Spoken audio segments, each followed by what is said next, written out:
I have a lot of upcycled clothing, but the one thing I feel I'm lacking in are tops, one of a kind, upcycled, beautiful tops.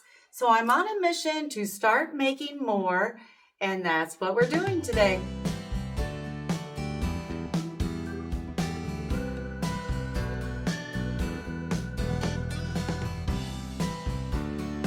Thank you so much for joining me. If you haven't been here before, my name is Tracy, and this is a DIY upcycling channel. And today I want to take this pre-owned XXL nightgown that I got on eBay, and I want to make a high-low sort of romantic boho Lagenlook top. These velvet bloomers are a tutorial. This jabot is a tutorial. I just got this pre-owned velvet jacket off of eBay. All right, let's make the top. I want the front of the top to hit at about my waistline. So I am going to cut 33 inches from the bottom up all the way around. I'm cutting that completely off.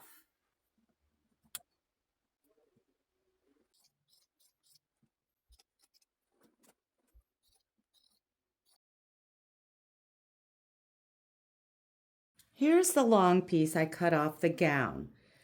At the top here, I had to cut through pockets, and I don't want that mess. So I'm measuring down another 3.5 inches all the way around, and I'm going to cut that off. So here's my bottom piece. I want to cut it in the center, right in the front. So what I'm going to do is I'm going to those side seams, and I'm going to line them up. And then once the side seams are lined up, I'm going to press right here, and that will give me my cut line to cut it open in the front. I'll be adding that long piece partially onto this top, but before I do that, I want to decorate this a little bit. First thing I'm going to do is remove these buttons. I'm going to sew this shut, and I will just stay close to this edge, stick a couple pins. This will easily fit over my head to be a pullover top. I will be using a goldish mustard colored thread because I will be tea staining this. Now I have a couple of doilies. I'm going to put one on the front and this larger one on the back. So I'm going to get this pinned on. So this has pleats right here. I'm not trying to spread that out and pin it. I'm letting the pleats fall where they may, and I will sew over top of those. Now I'm putting the back one on.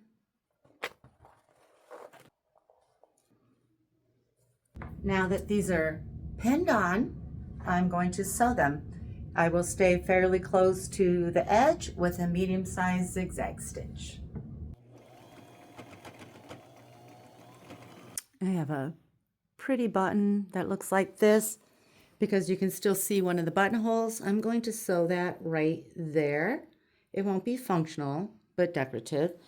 And then I have a little cluster of flowers that I cut from a bed sheet, and I'm going to pin that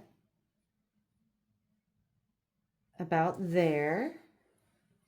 And on the back side, I'm pinning another little cluster of flowers.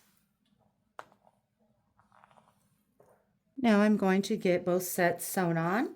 I'll stay close to the edge of all the flower appliques with a small zigzag stitch, and I'm sticking with my goldish mustard colored thread.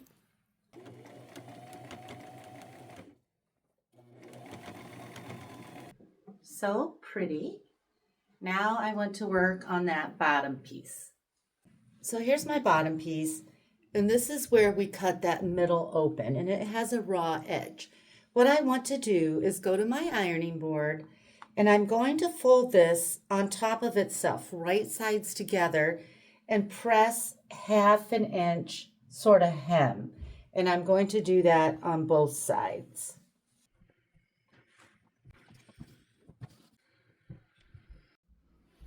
Now I'm going to sew those down. I'm lining the edge up with the side of my presser foot and using a straight stitch.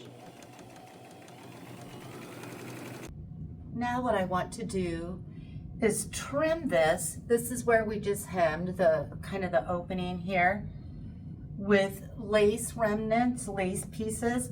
I want to trim down the front and at the bottom, and on mine, this is a ruffle. So I'll just trim the bottom of that ruffle. So I gathered some lace and doilies, and I'm going to trim around the edges. I want my lace pieces to be about 2 inches, and I have my electric scissors.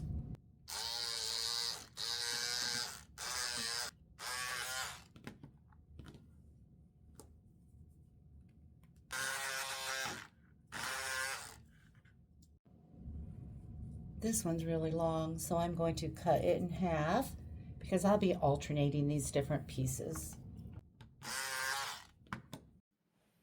Here's the side we hemmed, and then the bottom. I am going to trim along here, along the bottom, and up the other side. And I will start about 1 inch down.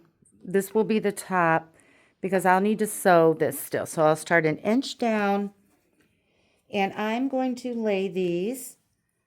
This is the right side. I'm going to lay them right on top of the right side and facing not in, but out.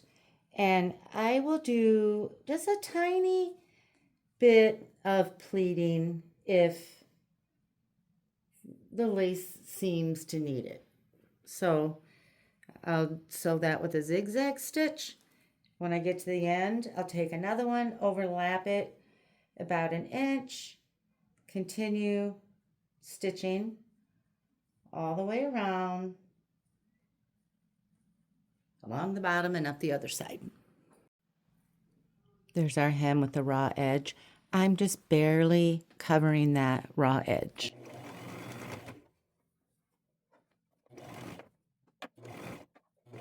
There's what that looks like. It's hard to hold this so you can see everything. All right, so now I want to add some white ruffles. And I am using bed sheets.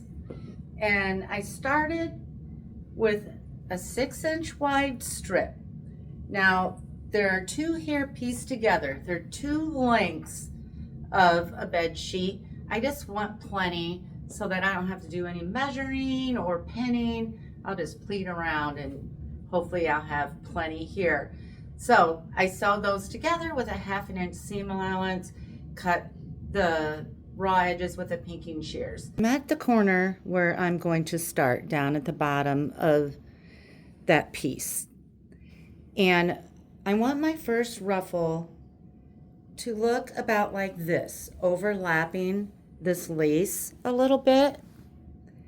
But I don't want to see a raw edge up here. So what I'm going to do is take a ruler, and I can see through the lace the bottom of my, what do we call this? The apron, the gown? I don't know. So the bottom of that, and I'm going to measure up 4 inches. And I'm going to do that all the way down. That will be my guideline when I sew. So I am going to turn my ruffle upside down.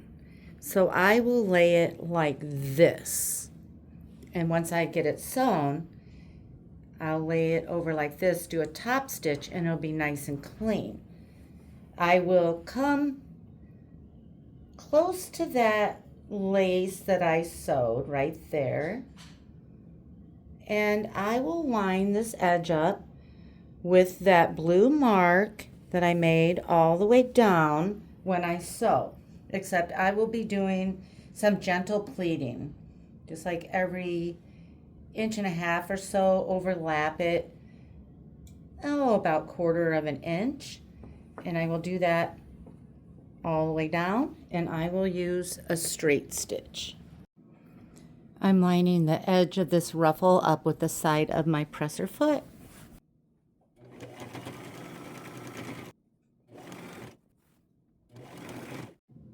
Okay, I'm at my ironing board.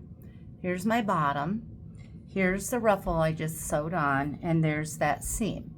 So now I'm going to push this ruffle down, and I'm going to press that seam on the right side.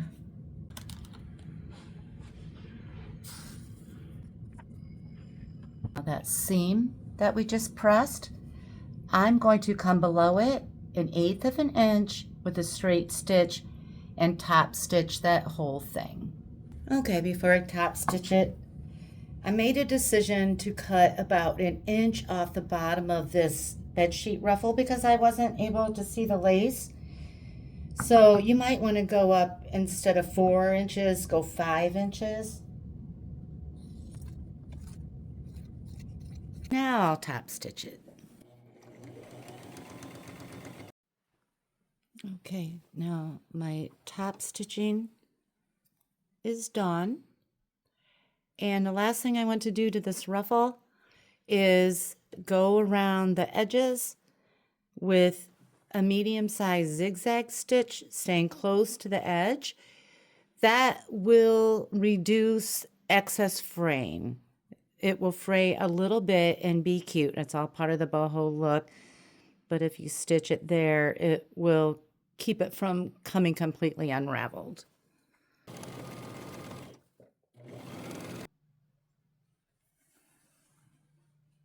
That's what that's looking like. So cute.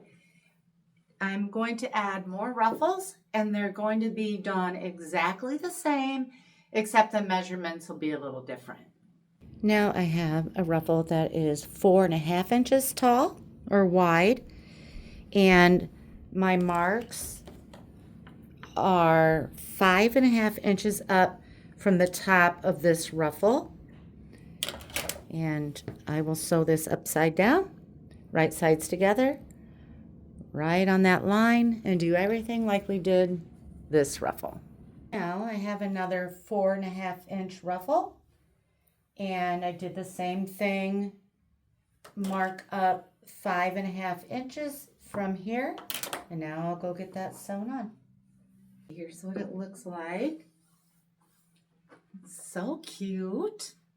And now I want to add this back to the top, except I'm not going to sew this all the way around. I'm going to start about here, pleat it, and end on the opposite side. That way the front will be short and the back will be long. I want to mark with pins where I want to stop and start on each side. And I decided I want to come down, there's a piece right here. I want to come down at the outside edge of that. Now this visually, where I stuck my 2 pins, visually looks like about 11 inches. But I have pleats. So if you don't have pleats, I'd say about 11 inches, 11-inch gap would be ideal. Mine looks like 11 because that's how it will fall. But once I spread that out, it's actually about 14 inches. Let me find those pins, between those pins. Does that make sense? Some things just aren't easy to explain. All right, now I want to pin and sew the bottom piece on. Okay, here's that long piece, the ruffles, my raw edge right here. I will be sewing this together, right sides together. So I'm looking at the right side of this piece. And then I'm going to take my top, and I'm looking at the front, and I'm looking at the right side. I am going to take the edge of this and pin it where my pin on this side is. And then where this pin is, I'm going to take the opposite edge and pin that there. Now I'm going to flip this over, and I want to find the center approximately of my long piece and the center approximately of my top, and I'm going to pin that together. Now, this first pin that we did and the pin in the center back, I'm going to find the center of that and the center of the top between those two pins and pin that. And I'll just keep finding the center.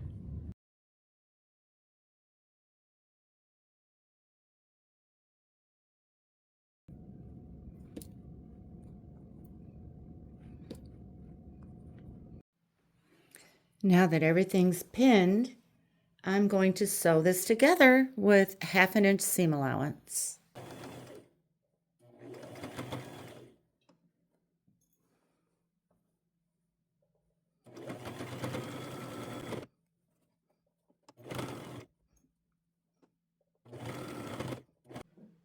That's what that's looking like. So pretty.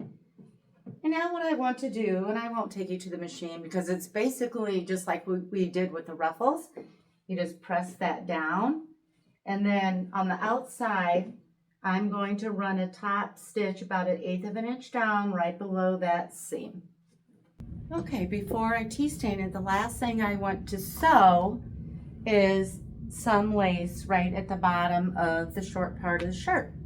I don't really want a raw edge here underneath, so what I'm going to do is snip this a little less than 1/2 inch right there and right here, and then I'm going to go to my machine and just fold that up on itself right sides together about 1/2 inch and clean up that edge there. Now I'm going to sew 2 layers of lace right here. One looks like this, and I'm going to start right there, a little outside of that gap, and I'll just slightly cover that raw edge, and I don't think I'll do any pleating because I don't want a bunch of poofiness at my stomach there. And then when I get to the opposite edge, I'll trim that off. And then I'm going to come back with a piece of lace. These are just cut. This was a doily. This was actually a doily as well, but kind of a table runner. It doesn't really matter. And then I'll slightly overlap this at the top with this one and sew it straight on as well with a zigzag stitch on both. Sewing is done. So pretty. Now I want to tea stain it, and tea staining really only works on natural fabrics. So let's take it upstairs and get that done. I will be using black tea, and I'll put a link to this box. It's 100 count in my description from Amazon, but black tea should be fairly easy to find. I got a 32 quart turkey pot, and I filled it to almost half full with water, and then I brought that water to a boil and then turned it off, and I put in 25 tea bags and stirred it up. Now I learned a couple tricks surfing the web, hoping to add longevity to that tea stain color. So trick number 1, I put a cup of salt in there. These are things that I haven't always done. I've usually just done tea, and that's it. And then stirred it up. And then I got my gown wet, or top wet, put it in there, and I'm going to let it soak for at least an hour, and I will continuously sort of stir that. Here's the second tip. I don't know how well this works, but it can't hurt. So my top is in the tea bath right now. The hour is not up. But I filled my sink up with cold water, partially up. And I have some distilled white vinegar. And I'm going to put about a cup in there. And stir that up. And then when my top is done dyeing, when the hour is up, I'm going to put it in here and I'm going to stir it around a little bit for about 10 minutes. And then when that 10 minutes is up, I'll put it in my washer on a rinse and spin, and I'm going to put mine in the dryer. All done. How pretty and romantic is that? And comfy. I mean, you're basically wearing pajamas. You can't get much more comfortable than that. If you want yours darker, put 10, 15, 20 more tea bags in your pot. These jeans are tutorial. I'll put the link down in my description for those. From here on out, to wash this, what I would do is turn it inside out, wash it in cold water on a delicate cycle, and I like to use Woolite, a gentle detergent. Okay, I'm going to bring this in closer so you can have a better look, and I thank you so much for watching.